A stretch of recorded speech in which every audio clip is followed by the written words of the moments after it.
आपका एक बार फिर से स्वागत है आपके अपने official YouTube channel Farman Khan biology and chemistry पर।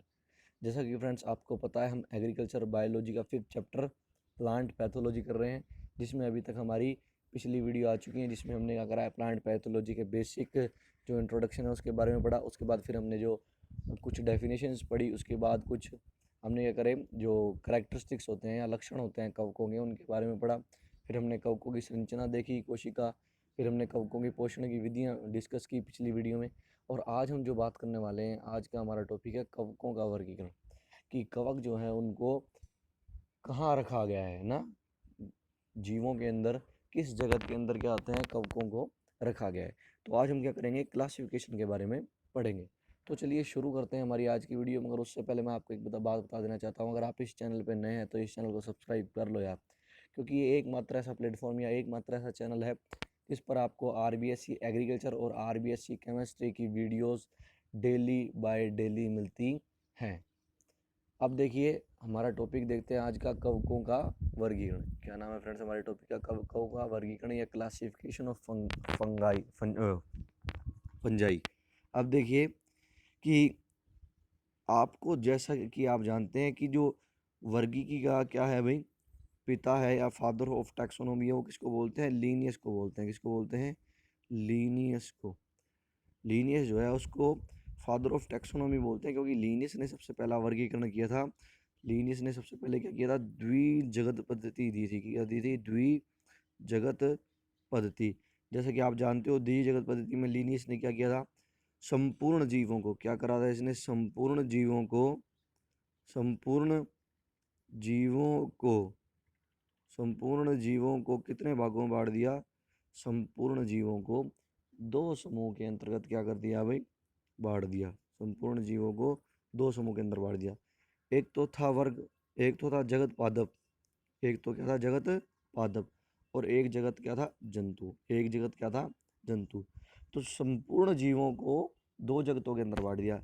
अब इन दो जगतों में से लीनियस ने कवकों को कहाँ रखा, तो याद रखिएगा इन दोनों जगतों में लीनियस ने कवकों को पादप वर्ग के अंदर सम्मिलित किया।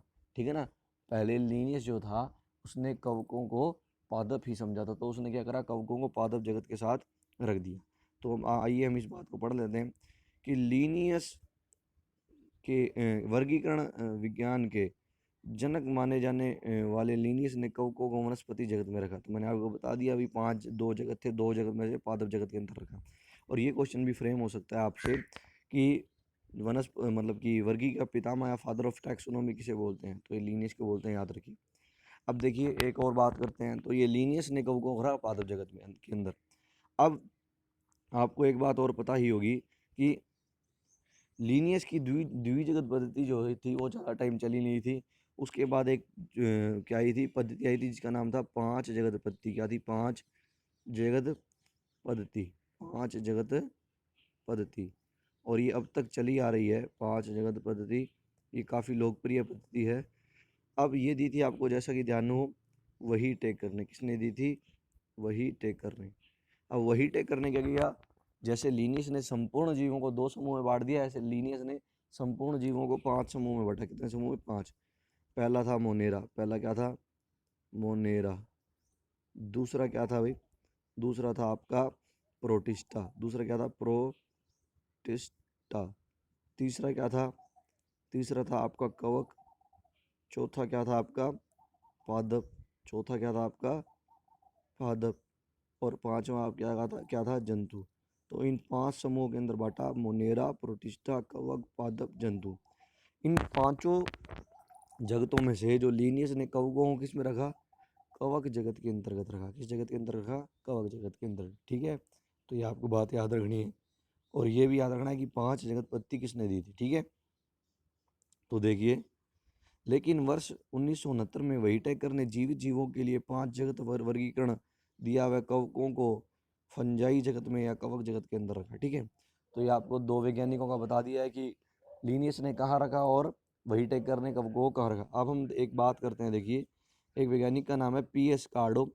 इन्होंने क्या किया भाई, पी.एस. कार्डो ने कवकों को उनके कवक जाल में पट है या पट नहीं है एवं लैंगिक जनन के आधार पर 4 वर्गों में बांटा। देखो, जो आपके वैज्ञानिक थे PS कार्डो, उन्होंने क्या किया, कवकों को लैंगिक जनन व पट्टहीन या पट्टयुक्त कवक जाल के आधार पर क्या किया, 4 समूह में बांटा, जिसका नाम है फाइकोमाइसिटीज, एस्कोमाइसिटीज, बेसिडियोमाइसिटीज, ड्यूटेरोमाइसिटीज। ठीक है, अब इनके बारे में हमें थोड़ी बहुत जानकारी याद रखनी है, वो देख लेते हैं कि जैसा कि आपको ये सारणी दिखाई दे रही है यहाँ पे, ये सारणी अपने देख लेते हैं। ये देखिए, तो यहाँ आपके सामने नंबर दे रखे हैं, यहाँ क्लास दे रखी है, यहाँ दे रखी है कवक जाल किस प्रकार का, यहाँ दे रखा है लैंगिक जनन किस विधि द्वारा होता है, और यहाँ आपको दे रखे हैं उदाहरण। तो देखिए, जो फाइकोमाइसिटीज की हम बात करते हैं, तो फाइकोमाइसिटीज जो है उसका कवक जाल क्या होता है, पट्टहीन होता है और शाखित होता है, ये आपको याद रखना है। फाइकोमाइसिटीज समूह जो है उसका कवक जाल कैसा होता है, पट्टहीन होता है, ठीक है, और शाखित भी होता है। इसमें लैंगिक जनन जो है वो कौन से बीजाणुओं द्वारा होता है, याद रखना, निषिक्तांड और या फिर जाइगो बीजाणुओं द्वारा होता है। ठीक है, ये आपको याद रखनी है चीज़ें, आपसे क्वेश्चन पूछ सकता है। फाइकोमाइसिटीज जो वर्ग के कवक है उनके अंदर लैंगिक जनन किस या लैंगिक बीजाणु कौन से होते हैं, या लैंगिक जनन किस बीजाणु द्वारा होता है, तो आपको बताना पड़ेगा जाइगो बीजाणु या निषिक्तांड या ऊस्पोर जिसे बोलते हैं। अब देखना, एल्बुगो इसका उदाहरण है, स्केलरोस्पोरा भी इसका उदाहरण है, और राइजोपस भी इसका उदाहरण है। ठीक है, इन सारे ये जो अभी मैं आपको कवक बता रहा हूँ इनके बारे में हम डिटेल से, आपका 6वां और 7वां पार्ट है, ठीक है, उनके अंदर पढ़ेंगे। एल्बुगो कैंडिडा जैसे हम पढ़ेंगे, ठीक है ना, स्केलरोस्पोरा कवक के बारे में पढ़ेंगे, राइजोपस कवक के बारे में पढ़ेंगे। ठीक है, अब देखना, दूसरा समूह है एस्कोमाइसिटी। एस्कोमाइसिटी का कवक जाल पट्टयुक्त होता है, शाखित होता है, इसमें जनन होता है एस्को बीजाणुओं द्वारा। इसका एग्जाम्पल है क्लेविसेप्स और एरिसाइफी। ठीक है ना, अब बात करते हैं अगली, बेसिडियोमाइसिटीज। इसका कवक जाल भी कैसा होता है, पट्टयुक्त और शाखित होता है, इसमें जन्म होता है बेसिडियो बीजाणु द्वारा, और इसका एग्जाम्पल है पक्सीनिया और आस्टिलैगो। ठीक है ना, बात करते हैं ड्यूटेरोमाइसिटीज। ड्यूटेरोमाइसिटीज का कवक जाल कैसा होता है, पट्टयुक्त और शाखित होता है, लैंगिक जनन का इसमें अभाव होता है, अलैंगिक जनन पाया जाता है, और अलैंगिक जनन कोनिडिया बीजाणुओं द्वारा होता है। इसका एग्जाम्पल है अल्टरनेरिया, सर्कोस्पोरा और फ्यूजेरियम। ठीक है, अब मैं आपको एक बात बताता हूँ, देखिए इन तीन का सेम है, पट्टयुक्त पट्टयुक्त पट्टयुक्त, शाखित शाखित तो चारों में रहेगा। अब देखिए एस्को है तो एस्को भी जानो, बेसिडियो है तो बेसिडियो भी जानो, ड्यूटेरोमाइसिटीज का आपको याद रखना है कि ड्यूटेरोमाइसिटीज के अंदर लैंगिक जनन नहीं होता, अलैंगिक जनन होता है। फाइकोमाइसिटीज का थोड़ा सा अलग है, फाइकोमाइसिटीज में अलैंगिक जनन, ये आपका पट्टहीन है। अभी पहली बात तो इसमें पट्ट नहीं पाए जाते, और दूसरी बात इसमें जो लैंगिक जनन होता है वो जाइगो बीजाणु या आपका निषिक्तांड द्वारा होता है। हमने एक और पढ़ा है अभी, जब हमने कवक जाल पढ़ा था, पट्टहीन वर्ग एक और होता है कवकों का, उसमें हमने पढ़ा था कि क्या, जो आपका पट्टहीन है वो क्या होता है, oomaisites, एक आपका एक समूह होता है। मैं आपको बता देता हूँ, ये देखिए oomaisites हमने एक समूह पढ़ा था। oomaisites जो होता है आपका वो भी क्या होता है, ये देखिए, ये oomaisites वर्ग जो होता है ये भी आपका कवक जाल जो होता है इसका वो कैसा होता है, पट्टहीन होता है। तो ये आपको याद रखनी है कौन कौन से पट्टहीन होते हैं और कौन कौन से पट्टयुक्त होते हैं। अब चलिए हम पुराने ही टॉपिक के पास चलते हैं हमारे। देखिएगा, अब हम जो डिस्कस करने वाले हैं आगे का वर्गीकरण के बारे में पढ़ेंगे। ज़्यादा नीचे आ गए अपने, है ना। अब देखिए, ये रहा कि थोड़ा सा वर्गीकरण हो रह गया। देखिए, अब 3 वैज्ञानिकों का पढ़ लिया हमने, किसने किस में बांटा। अब देखिए, ये थोड़ा सा और पढ़ लेते हैं, इसमें एक और आएगा कि ये आपको देखिए, आधुनिक युग में त्वरित एवं उच्च परिणाम देने वाले उपकरणों एवं आणविक अनुसंधानों के बाद कवकों के वर्गीकरण में कई नवीन बदलाव आए। तो ये तो कोई काम का नहीं है हमारे। अब देखते हैं, ये मेन चीज़ है कि सभी जीवित जीवों को वॉइस एवं उसके सहयोगियों ने 16 RRNA और 18 RNA के आधार पर 3 डोमेन में विभक्त कर दिया। आपको याद रहना है, वॉइस और उसके सहयोगी थे, इन्होंने क्या किया था, डोमेन पद्धति या डोमेन वर्गीकरण किया था।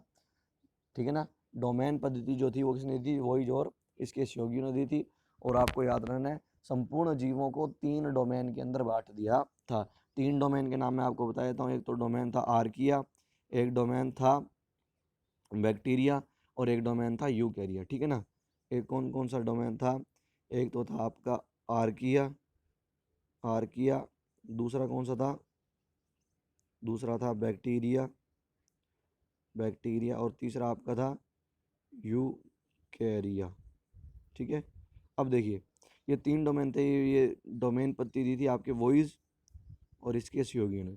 अब देखो आर्किया और बैक्टीरिया के अंदर आपके आते थे प्रोकैरियोटिक जीव, ठीक है ना, और बाकी बच के यूकैरियोटिक जीव वो आपके आते हैं यूकैरिया के अंदर। तो आपको पता है कवक की कोशिका कैसी होती है, यूकैरियोटिक। तो वॉइस और इसके सहयोगियों ने क्या किया था, कवकों को किसके अंदर रखा था भाई, आपका कवकों को यूकैरिया डोमेन के अंदर रखा था। यही बात हमें बस पढ़नी है।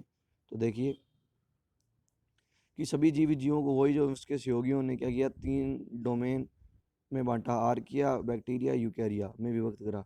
कवक को डोमेन यूकैरियो के अंदर रखा गया भाई, के अंतर्गत रखा गया। तो ये आपको बात याद रखनी है, ठीक है। ये भी याद रख लेना कि जो जो आपका क्या बोलते हैं 3 डोमेन प्रणाली थी, उनका वर्गीकरण का आधार क्या था भाई, 16s RNA और 18s RNA के आधार पर 3 डोमेन में बटा। अब देखिए आप ध्यान से देखेंगे तो अगर 16s RRNA है, 18s RRNA है, RRNA का मतलब होता है राइबोसोमल RNA। RNA 3 प्रकार के होते हैं, राइबोसोमल RNA, ट्रांसफर RNA, और आपका एक राइबोसोमल होता है, एक ट्रांसफर RNA होता है, एक और होता है आपका, उसे बोलते हैं हम कौन सा, mRNA, मैसेंजर RNA, ठीक है। तो ये 3 प्रकार के आपके RNA होते हैं।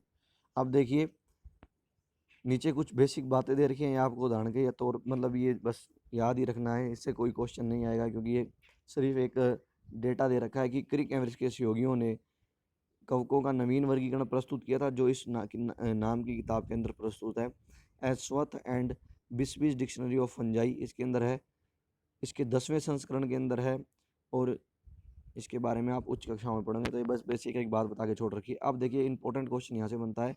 अब आपसे क्वेश्चन पूछेंगे कि पौधों में रोग फैलाने वाले प्रमुख कवकों के वंशों के नाम बताने हैं आपको। आपको क्या करना है, कवकों के अंदर मतलब पादपों के अंदर जो कवक रोग फैला रही है उनके बारे में बताना है। तो इसमें बस आपको कुछ नाम याद रखने हैं, जैसे कि एल्बुगो वंश होता है, सर स्केलरोस्पोरा वंश है, फाइटोप्तोरा वंश है। अगर आपको याद हो मैंने आपको शुरू में आयरिश दुर्मिक्स के बारे में बताया था। आयरिश दुर्मिक्स के अंदर कौन सा रोग लगा था भाई, आलू की पछेती अंगमारी। तो आलू की पछेती अंगमारी जो है इस फाइटोप्थोरा वंश के कवक के कारण होती है, ठीक है ना। एल्बुगो का भी हम पढ़ेंगे, एल्बुगो कैंडिडा, ये क्या करता है, रोली फैलाता है भाई ये रोग, ठीक है ना, ये रोली रोग फैलाता है, हम पढ़ेंगे इसके बारे में भी। अब देखिए आगे, ये जो वंश है ये क्या कर रहे हैं, कवकों पादपों के अंदर रोग फैला रहे हैं। इसके अलावा आपको याद रखना है, देखिए क्लेविसेप्स, एरिसाइफी, पक्सीनिया के बारे में हम काफ़ी पढ़ेंगे। पक्सीनिया ग्रेमिनस ट्रिटिसाई भी पढ़ेंगे, पक्सीनिया रिकोंगनिटा भी पढ़ेंगे। ये क्या करता है, गेहूं की फसल, गेहूं में रोली रोग फैलाता है। ऑस्ट्रीलेगो के बारे में भी हम पढ़ेंगे, अल्टरनेरिया, फ्यूजेरियम वंश आपका, सर्कोस्पोरा वंश, कोलेट्रोट्राइकम वंश, और कौन सा होता है, राइजोक्टोनिया वंश। ये सारे के सारे वंश जो हैं कवकों के, ये रोग फैलाते हैं। इनका बस आपको बेसिक नाम याद रखना है, जो कि बड़ा आसान है, एल्बुगो, सर्कोस्पोरा, फाइटोप्थोरा आपके, ठीक है ना, और क्या बोलते हैं पेक्सीनिया, क्लेविसेप्स, एरिसाइफी, ऑस्ट्रीलोगो, ये बस आपको नाम याद रखने हैं। तो ये हानिकारक कवक है हमारे लिए, या यूँ कह लीजिए जो पादपों के अंदर रोग फैला रहे हैं। अब अपने पढ़ेंगे लाभदारी कवक, जो कवक हमारे दैनिक जीवन में काम आते हैं और हमारे लिए लाभदायक होते हैं। तो आपसे ये भी क्वेश्चन पूछ सकते हैं कि लाभदायक कवकों के नाम बताइए। तो सबसे इम्पोर्टेंट और सबसे बढ़िया मैं अगर आपको लाभदायक कवक बताऊं, तो आपने एक कोशिका कवक नाम सुना होगा जिसका नाम होता है यीस्ट। तो देखिए यीस्ट जो होता है सबसे एक कोशिका कवक है, आपको याद रखना है, एकमात्र एक कोशिका कवक एक ही होता है भाई, एक कोशिका कवक जिसका नाम है यीस्ट। तो एक तो इंपॉर्टेंट क्वेश्चन ये बन गया कि एक कोशिका कवक का नाम बताएं, तो यीस्ट। दूसरी बात, यीस्ट जो होता है वो हमारे लिए लाभकारी कैसे होता है। यीस्ट का अन्य नाम देखिए सैकेरोमाइसिस सेरिविसी बोलते हैं इसे, यीस्ट का अन्य नाम है सैकेरोमाइसिस सेरिविसी। देखिए बेकरी में जितने भी लगभग प्रोडक्ट बनते हैं बेकरी के अंदर, उन प्रोडक्ट को बनाने के लिए यीस्ट का इस्तेमाल किया जाता है। इसलिए यीस्ट जो है उसको बीवर यीस्ट भी बोलते हैं या बेकरी यीस्ट भी बोलते हैं, क्योंकि इसका इस्तेमाल बेकरियों के अंतर्गत बहुत किया जाता है। तो देखिए कई लाभकारी कवकों को बेकरी एवं शराब में, जैसे कि सैकेरोमाइसिस एक कोशिका कवक यीस्ट, सैकेरोमाइसिस सेरिविसी यीस्ट का ही नाम है, ठीक है ना, शराब बनाने के लिए और बेकरी के जो प्रोडक्ट होते हैं उनमें बनाने के लिए यीस्ट का इस्तेमाल करते हैं। तो एक तो यीस्ट हमारे लिए काम का क्या हो गया, लाभदायक हो गया। इसके अलावा मशरूम जो आप खाते हैं तो मशरूम भी क्या है, एक प्रकार का कवक है। तो मशरूम जो होता है वो क्या होता है, प्रोटीन से भरपूर होता है। हमारे लिए उसको प्रोटीन की जब प्राप्ति करनी हो तो मशरूम खाया जाता है, ठीक है ना। तो मशरूम भी हमारे लिए बहुत लाभकारी है, इससे हमें क्या होती है, प्रोटीन की प्राप्ति होती है। तथा सुपाच्य एवं प्रोटीन हेतु खाद्य मशरूम को काम में लिया जा रहा है। जैसे बटन मशरूम आपका एग्जांपल दे रखे हैं, आपको आपसे पूछता है बटन मशरूम किसे बोलते हैं, तो एगारिकस जो होता है वो बटन मशरूम होता है, याद रखना आपको नाम। इसी प्रकार से एक इंपॉर्टेंट कवक होते हैं जिसे मित्र फफूंद के नाम से भी जाना जाता है, ट्राइकोडर्मा, ये आपको याद रखना। इसी प्रकार पादप रोगों के नियंत्रण हेतु मित्र फफूंद ट्राइकोडर्मा का इस्तेमाल किया जा रहा है। याद रखना है, आपसे क्वेश्चन पूछ लेते हैं मित्र फफूंद किसे कहते हैं, इसका उदाहरण बताओ, इसका उदाहरण बताओ। तो मित्र फफूंद जो है आपकी, वो ट्राइकोडर्मा को कहा जाता है, ट्राइकोडर्मा मित्र फफूंद का उदाहरण है। और मित्र फफूंद इसको क्यों बोलते हैं, क्योंकि देखिए ये जो होता है, कई जो पादप होते हैं उनके रोगों के नियंत्रण में क्या होती है, बड़ी लाभकारी होती है। हम पढ़ेंगे, देखिए जो आपका ट्राइकोडर्मा होता है, इससे क्या कहते हैं, मिट्टी को उपचारित किया जाता है, बीजों को उपचारित किया जाता है, ठीक है ना, जिससे कि फसलों के रोगों का नियंत्रण हो सके या पादप रोगों का नियंत्रण हो सके। तो ये थी फ्रेंड्स हमारी आज की वीडियो, जिसमें हमने कवकों के वर्गीकरण के बारे में पढ़ा। आई होप आपको सारी चीज़ें समझ में आ गई होंगी। अगर आपको कोई भी चीज़ समझ में नहीं आई हो या आपके मन में कोई भी क्वेश्चन हो तो आप मुझे कमेंट बॉक्स में कमेंट करके बता सकते हैं। और वीडियो को लाइक ज़रूर करें भाई, ठीक है। इसके अलावा अगर आप इस चैनल पर नए हैं तो चैनल को सब्सक्राइब कर दीजिए और वीडियो को शेयर करें ज़्यादा से ज़्यादा अपने फ्रेंड सर्कल में, ताकि जो आपके फ्रेंड्स इस टाइम पढ़ाई नहीं कर पा रहे हैं वो अपनी पढ़ाई या स्टडी जो है उसको कंटिन्यू कर सकें, ठीक है। फ़ायदा सबको होना चाहिए। शिक्षा को आप जितना क्या करेंगे, आगे से आगे बढ़ाएंगे, आपके पास कोई ना कोई पॉजिटिविटी वापस आएगी, ठीक है। शिक्षा एक ऐसी चीज़ है, इसको अपने पास रखने से ज्ञान क्या होता है, अभी कम ही होता है। अगर जितना आप शिक्षा को फैलाएंगे तो आपकी शिक्षा में उतनी ही बढ़ोतरी होगी, ठीक है। शिक्षा एकमात्र ऐसी चीज़ है जो कभी बांटने से कम नहीं होती, बल्कि बांटने से बढ़ती है। दुनिया की हर चीज़ क्या होती है, अभी बांटने से कम होती है, पर शिक्षा एकमात्र ऐसी चीज़ है जो बांटने से कभी कम नहीं होती। तो ये हमारा कवक वाला पोर्शन पूरा हो चुका है। आई होप आपको समझ में आ गया होगा। अगर आपने कवक नहीं देखा तो कवक की सारी वीडियो आप जाके यूट्यूब की प्लेलिस्ट में देख सकते हैं। अब अगली वीडियो में हम क्या करेंगे, बैक्टीरिया जो है हमारा, बैक्टीरिया चालू करेंगे और बढ़िया तरीके से बैक्टीरिया को कवर करेंगे, ठीक है। तो मिलते हैं नेक्स्ट वीडियो में, तब तक के लिए टाटा, गुड बाय।